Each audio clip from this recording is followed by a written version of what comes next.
Everyone, and a very warm welcome to this session today. We've got a fantastic session lined up with Dave Barber joining us from the University of Winchester, and he's going to be talking about fostering collaboration and blended learning development. We've then got Sandra and Matt talking about learning technologists as learning designers. So a really fascinating session, half an hour each, and I am going to kick off very shortly. So my name is Richard Price. If you've not met me before, I'm the Learning Technologies Advisor to the NHS at Health Education England, and here to support all of the sessions today. So welcome, welcome, welcome. You're very welcome to join, and we'll kick off with Dave Barber. So Dave is the head of TEL at the University of Winchester.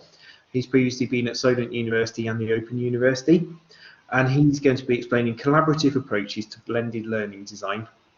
So Dave, over to you. Lovely. Thank you. I'm just going to share my screen.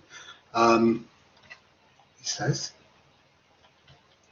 "Okay, can you see my screen? Can you? I didn't do what it did last time. Oh, there we go. Coming through. Although we've got the internet leak.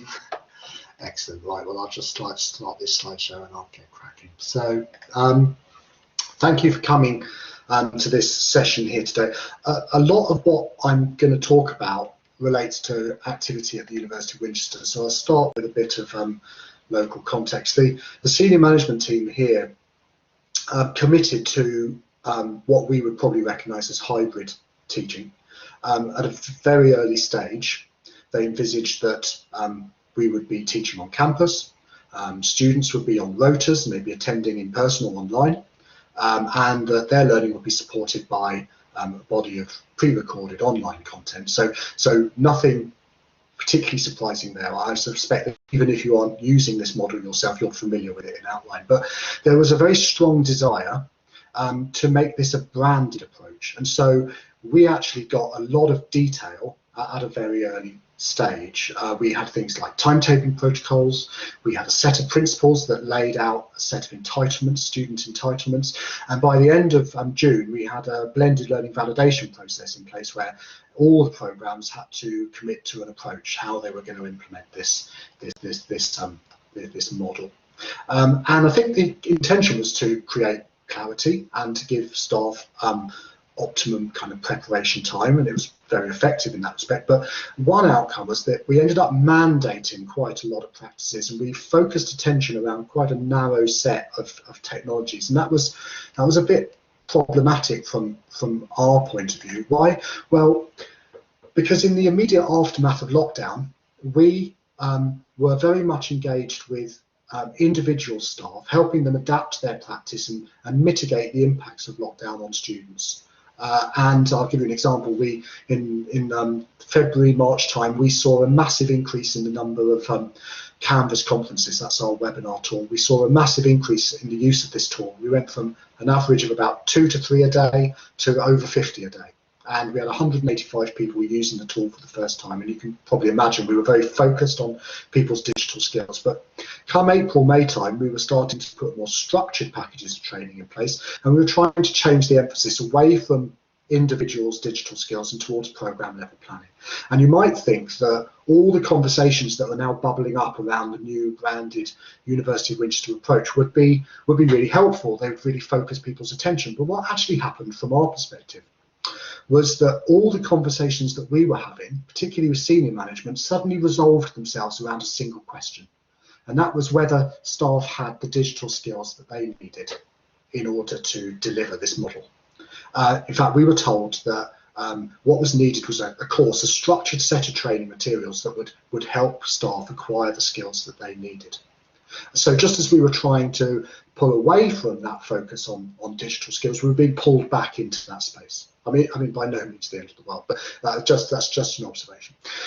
However, as we were reflecting on this, we thought that actually a focus on program level planning was not incompatible with that brief. In fact, it was probably a prerequisite if we were going to stay true to these expectations coming out of faculty, the dean's expectations, in other words, that we ought to be respectful to people's workload, sensitive to the emotional strain that they were under, and we recognised that we were going to need to create a course, and I we'll continue to use air quotes and inverted commas and all of that sort of thing. We're going to need to create a course that was flexible, allowed people to engage at their own pace selectively. It's probably a good idea at this stage just to give you an idea of what this so-called course looked like. If you know Canvas at all, you'll know that gather content together in what are called modules. You can see here the modules on this course. We've got modules on delivery and designing online activity, interaction, communication, a fairly standard diet of content, I suspect. And we can look at what an individual one of these pages look like. We've got the relevant principles,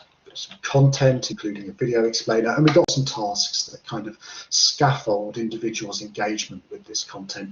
But we've also got team tasks. Tasks that challenge program teams to make decisions, to put plans in place. And the reason why that was important was that, oh dear, right, bear with me a second. The reason why that was important was that we wanted people to, well, we didn't want people just to throw a load of training at people and expect them to do it and just hope that it was going to be useful. We wanted them to engage with the training in an informed way, informed by the program level planning, in other words. And we wanted them to be able to apply the training in practical ways, in preparing for the next academic year. And that would presuppose that they'd agreed approaches at a program level, that they had a clear idea what the objective was, what they were aiming for. So really that program level planning was a really important element in terms of people's engagement with the course. But there was another reason too, and it's fair to say that we were a bit uncomfortable with the whole idea of a course. This isn't normally how we positioned ourselves, telling teaching staff how to teach. So we wanted them to see it as a collaborative enterprise. And this really brings me to my main theme, because one of the first things I did, or having pulled the skeleton of the content together, I put a call out to program leaders asking for help. And what I thought would happen is that I would get help from the usual suspects, people offering to help, offer case studies, that kind of thing. What I actually found was that there was a surprisingly large community of people who were reflecting on the extraordinary circumstances that we were working in, and who weren't just willing to help, but actually hungry to play a part in a wider conversation, to make a difference, not just within their program teams, but more widely across the institution. And I won't say that spirit wasn't alive before, that we'd never come across this tendency. We organised things like micro conferences and learning lunches, and we're not short of contributors to those things, but we'd never seen the response quite on this scale before. And an example of someone who came forward is Caroline Stockman. She provided us with a case study early on, actually, about the use of Canvas conferences, and she'd become a bit of a reference point for people in her department around engagement and concerns about how to sustain students' motivation in an online course. And she started pulling together what was really amounted to a literature review, I think. I'll show it to you. Where she was sort of grounding the ideas that informed her approaches within wider practice. So this is it here, maintaining the human element. This is Caroline. This is the resource itself. I can show it to you. You'll see it's a skeleton literature review. It's got references and quotations and key ideas and themes. And I thought it was really impactful because it took some potentially quite difficult ideas around social presence, for example, and by kind of filtering them through the lens of Caroline's teaching practice and her personal experience, it kind of made these ideas more obtainable. So I was obviously very happy to receive this, very easy to find a place for this within the course. But Caroline actually got back to me within about 12 hours with a video, and she'd felt that actually this review, if you like, maybe lacked a bit of context outside the forums and the discussions within her program team. So she created a video that kind of introduced those themes to a wider audience and maybe made those ideas more accessible. And I think that's a good example to start with, because it highlights not just the kinds of content that we were getting, but the spirit in which that content was being offered. And another example comes from a colleague, Carolyn Esson-Miles. Carolyn is a welfare and employability tutor. At Winchester, that means that she's an academic member of staff, a senior lecturer, but she has enhanced pastoral responsibilities. And in the aftermath of lockdown, she had a group of tutees who were anxious and concerned, but she had no way to meet up with them. And so she had to get to grips very quickly with Teams, which was at that time a very new tool. She had to learn how to use that tool, find out ways to use it to engage her students in meaningful ways. And a couple of weeks later, or a few weeks later, she was reflecting on whether that experience might be relevant to her as she started to prepare for her teaching in the new academic year. And she came to me and she wanted to know whether I thought that other people might be in this situation and whether it would be useful to do something together. And, you know, again, I bit her hand off because, well, it's probably important to say Carolyn was very reluctant to put herself forward as an expert. She didn't really want her experience to be kind of distilled into a set of instructions or guidance or anything like that. So she preferred to record a conversation, which is what we did, and she sort of explained what she was doing. Can't actually share the video with you. I mean, we haven't got time to watch any of these videos, unfortunately, but you get an idea from this slide, slightly blurry slide, I'm sorry, but what was going on here. She was talking about how she used emoticons and reactions to stimulate discussion, how students were sharing content and research online, and importantly, about how they were using the technologies on their mobile phones to sort of take part in activities. Some sort of interesting lines of inquiry, but critically, what I think was interesting about what Carolyn was offering and what she was doing was that I thought it was very empowering, because she wasn't sort of setting herself up as an expert. So she wasn't telling people what to do. She was just sharing her experience and inviting people to reflect on that and to think about the implications for their own practice. And we're going to see more examples of that. And as I say, and I've used that word advisedly, I think it was very, very empowering. However, this email out to program leaders, if you remember, that's where we were a moment ago, me emailing program leaders, no thought for myself. That wasn't the only forum I had. We also had this program leader forum, which was an opportunity for me to update senior colleagues, but also for them to let me know about the problems and the issues that were holding people up in their program teams.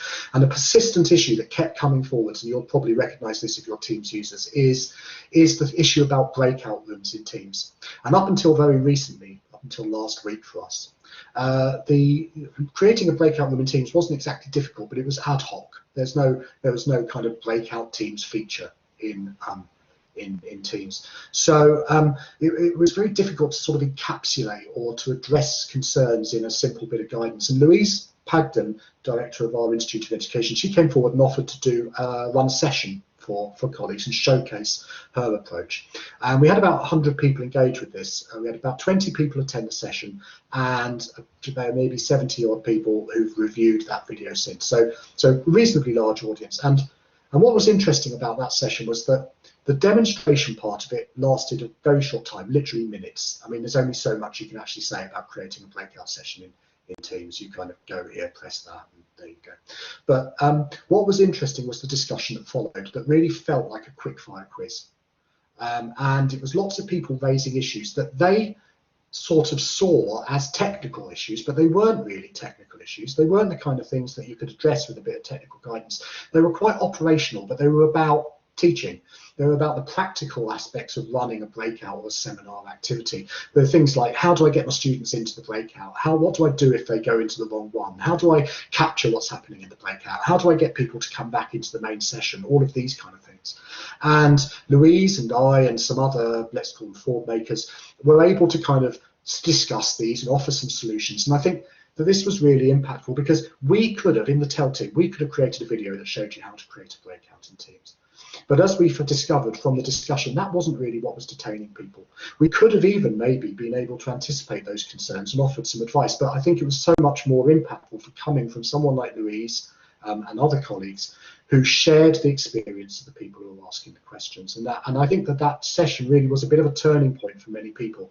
It kind of woke them up to how a tool like Teams, which looks very business-like, could actually be used to support activities that they would recognise as belonging to a seminar or an educational environment. We then have Simon, and I really am running through these, and I'm doing that because I would like to leave at least a few minutes for discussion at the end. But we got Simon. Now, Simon is a distance learning tutor, and he came to me and wanted to discuss something that was of great sort of interest to me at that time, which was, how do you balance the practical aspects of our course with theory? We needed to have an emphasis on the practical elements. That was an important part of it, but they needed to be substantiated with some theory, and I was really struggling to get that balance right, I think. And Simon came forward, and he was of the opinion that there wasn't enough theory, and we were talking about this, but he was clear that actually on his distance learning course, he and his colleagues had really arrived at a successful model through a process of kind of trial and error. It wasn't something that was just delivered to them on a plate. It took them time, and they had some setbacks, and he recognised that most of his colleagues, didn't have that kind of time. They didn't have the luxury to try things out and get it wrong and learn from the experience. So he wondered whether or not there was value to him sharing his experience too. And like Carolyn, he preferred to record a conversation. He was very resistant to the idea that there was a one-size-fits-all solution to the issue of distance learning or hybrid learning or blended learning or anything like that. So he didn't want to write the guidance in inverted commas. So we recorded a conversation. Simon outlined his approach, and he described how he used activities to scaffold students' engagement with content, but they were activities that produced tangible outcomes that were themselves the stimulus for interaction with tutors. So feedback from the tutors was the incentive to participate in the activity, and then the activity scaffolded the students' engagement with the content. And he painted a very plausible, very but actually the reason why I think Simon's voice was so important in this was that he was able to ground these pedagogic issues in very down-to-earth concerns that were of very vital importance to people. He talked about things like workload pressures, about the capacity of people to manage the concerns of distance learners. He talked about how when you're on campus you can deal with student inquiries very efficiently. You're talking one-to-many. But that in a distance learning course, you're being pulled back into that one-to-one communication. And he offered some very tangible, sort of sensible advice around that. And I think speaking directly to people's concerns in that way was very interesting. I'm conscious as I'm talking now that what I'm saying is bearing absolutely no relevance whatsoever to the bullet points, but there you go, look, you get two for the price of one. So that brings me then to Richard Trebilco, a good example of a person who, if you're typing stuff into chat, by the way, I can hear some blooping in the background. I'm sharing my screen, I can't see it, so apologies if I seem to be just running roughshod over your comments, but you can shout at me later. Richard was one of these people who needed no provocation, no program leader forum, no email. He just came to me. He and his colleagues had been working on an ARC course, and there was a bit in our course which was about course design. There was a principle, one of those principles I alluded to earlier, that said that we were going to deliver our content on a weekly basis, and there were some principles about the presentation of content. They really were quite granular. And Richard and we in our course had kind of challenged program leaders to work with some templates that we provided and to adapt them and to turn them into something that could be used on their programs, and that all the staff on those programs could then use to create the content in Canvas in a consistent way. And Richard had become very preoccupied with this. Actually, it's probably a good idea at this stage that I kind of show you what his looked like. Where are we? Look, XD1903, this is his course. Richard wasn't content to just use these templates to create content pages. He wanted to use these templates to kind of curate the whole student experience. So he created some sort of navigation. So students would go to a landing page that looks like this one, and then they would select their week of study, and they'd be taken to his template. And you can see here, this is the template where they would put all of their content. And I'm not really interested in, we could spend a lot of time looking at this, but what I'm more interested in is in the way that Richard came to me asking if I thought he was on the right track, and also if I minded that he had been working with some colleagues in a related program, and specifically music performance, and that he'd imported his templates into their pages. And I'll just show you. So here's the music composition page. You can see it's rather familiar. You go to week 1, you click onto here and there. So what's the point of this story? Well, we then started to talk about, well, what were the barriers to people engaging with this more widely? And we were talking about the technical skills that he had, which had allowed him to do this, specifically in Photoshop. And we sort of parted company, and then he came back to me a day or so later with this tool. Now nothing that happens in Photoshop is for the faint-hearted, is it? So I'm not going to spend long on here. But essentially, what this tool allows you to do is, Richard has created all these layers, and you can effectively select a layer. You could say, okay, so what do I want on here? I don't want this text. I want to have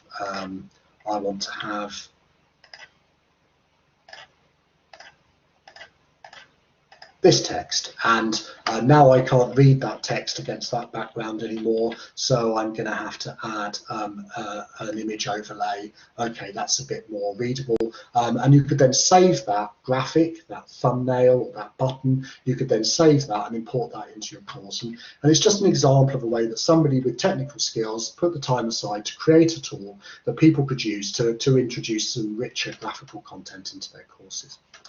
and I thought that was significant. But it also allows me to introduce the final example here before I stop, which is that whilst people like Richard were talking to me about what they were doing with their templates, I suddenly realized that lots of people were working away, sharing, developing, exporting and importing templates without any reference to me at all. Imagine. So they were using this tool called Canvas Commons, which we'd introduced in the course. We'd used it and we'd suggested that program teams use this tool to create a template and share it with other people on the program. What we hadn't envisaged was that people would share their templates with everybody at the university, and that everybody would then cheerfully start importing these templates into their courses and developing them and having a lovely time, and not inviting me to the party. So let's show you what I mean by this. So here we are. I go to Commons. This is just what happens when you go to Commons. I've not searched for anything, and we can see here that we've got some of these weekly page templates still here on the page. We've got one from criminology, we've got one from education studies. Jo Beatty works in sport, so she's got a template up on here, and we can see these have been downloaded 26 times, 92 times. Why so many? If you're a program and you've got 4 modules running in the semester, you only need to download this template 4 times. You don't download it 12 times for each week of study. You'd overwrite each previous import as you did that. So you just import it once and then you duplicate it in the course. So 92 downloads tells you that this template is being used very widely. And I can't be certain what we're seeing here, but as I career wildly towards my conclusion, I think that what we've seen here, looked across all these examples, is we've seen examples of the ways in which people like Caroline use their own practice and their own experience to make quite complex theoretical ideas more accessible.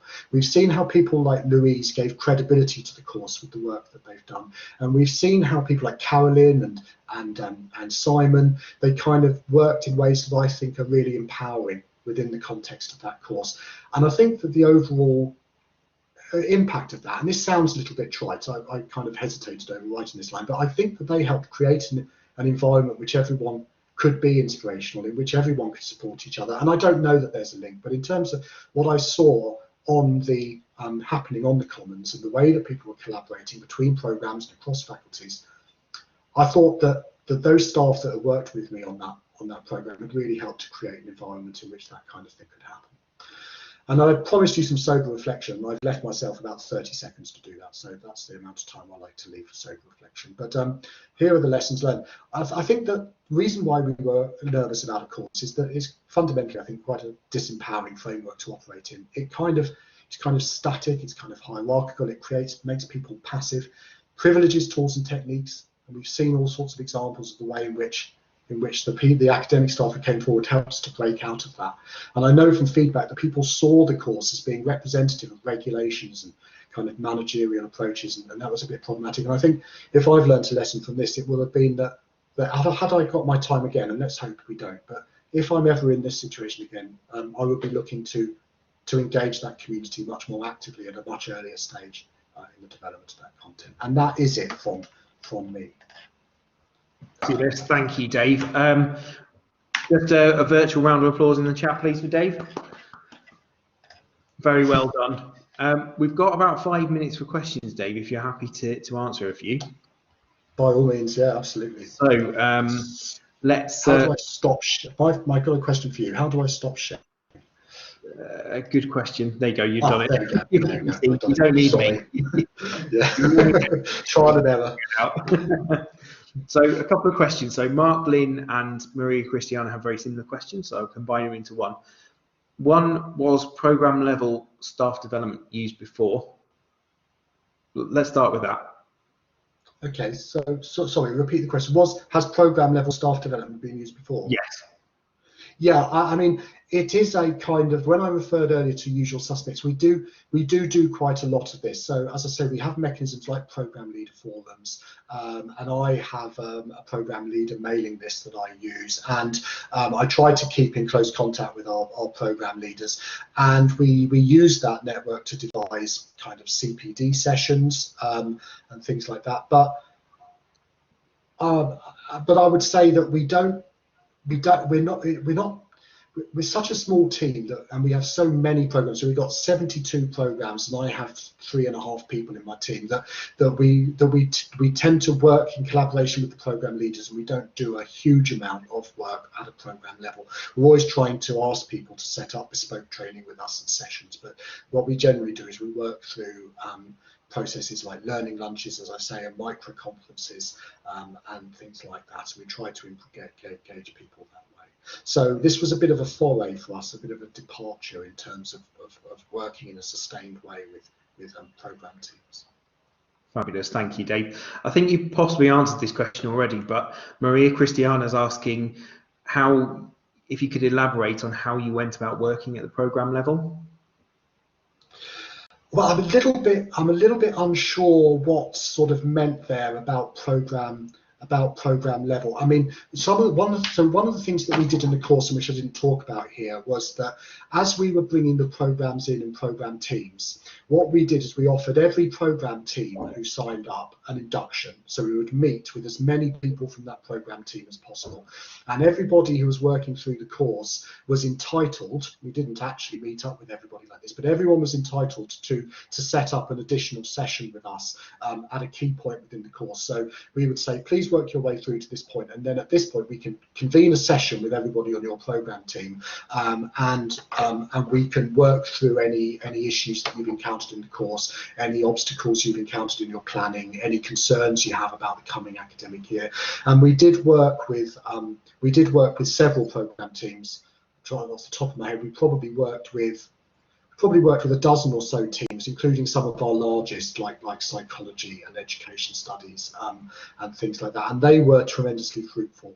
But I wouldn't say that we were able to work with the majority of our teams in that way. And I think that's the limiting factor for us, is we simply don't have capacity to offer training at that level equally and consistently across the university.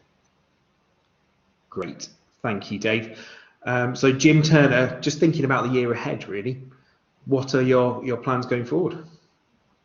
Well, I mean, that's a really interesting one, and I sent an email to some forum or another the other day, and I used the term, the second semester as an opportunity to reset.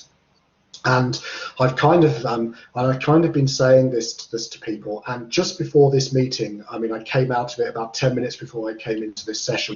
We've just validated our MA education, which is what I've been a bit absent today from the conference. We got it approved, by the way, hooray. But I came out of that into a meeting of one of our faculties, the Humanities and Social Science, and they were doing a wash-up on the year just gone. And one of the questions that was raised in that context was what has worked and what should we take forward into the second semester? And I was struck, I won't give you an inventory of what they said, but I was struck by how many positive things people had taken forward from this. And I think, and our own staff survey bears this out, is that people's overall experience of this term has been fraught, demoralising, really stressful, very difficult. And there's been a lot of setbacks. But I think at the same time, what was really encouraging to hear was that people have gone on really quite a journey, and there's lots of stuff, particularly around digital tools. One thing that came up in that meeting is they were saying is that for all the problems with the hybrid sessions, the use of Padlet and the use of the online chat and engaging students through their mobile phones has proven to be really effective. And I want to take this forward into my classroom teaching. So in a sense, I'm looking forward a little bit beyond next semester. But I think what I took from that meeting, and what I really hope we're going to be able to do this semester, is really focus in on what worked, and try and put some of the more problematic aspects of this the year so far behind us, and really try and build some practice around the things that did work. So I can encapsulate, that would be how I would respond to that question. Thank you, Dave. I think we could do with an hour probably to chat about this. How can people get hold of you if they wanted to discuss further? Well, you can email me. That's probably a good way. dave.barber.ac.uk. That's probably the best way to get hold of me. I'm always happy to receive emails. And yeah, so I think that's probably, I would really welcome that. Great, thank you, Dave. And final round of applause, please, for Dave, and we'll move on to our next presenters. Lovely. Thank you, everyone, for listening. Thank you ever so much. Well done, Dave. Thank you. So, for our next presenters, I'm really pleased to welcome Sandra and Matt. Sandra